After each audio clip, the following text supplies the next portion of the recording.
I want to show you some of the crazy stuff I do in my garden. My fences posts are just T-posts. Then I have this wired deer netting, which is not enough. The rabbits the little rabbits will get right through it. And the deer were getting over my fencing, so I took and I tied together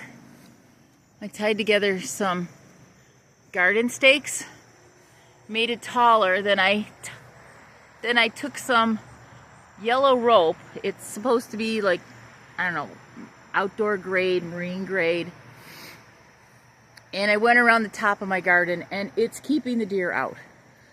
So far I haven't had any trouble with the deer getting into my garden. And then my gates, this one looks really sad, are just simple PVC pipe. When I made them, I have to fix them. They're starting to break. They're starting to come apart. I didn't buy good glue for them to start with. But this is just my garden gate. I just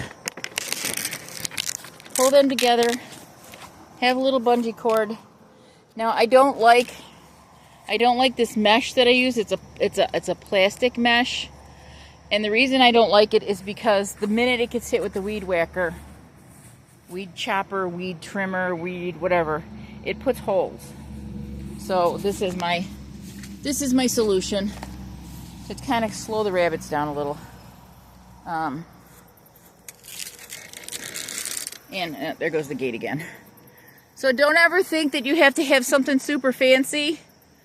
I mean, my raised beds might be fancy, but I paid for them with my Jeep. But your rest of your stuff doesn't have to be that fancy. So, well, welcome to my garden. Well, actually, we're leaving the garden. Have a happy gardening.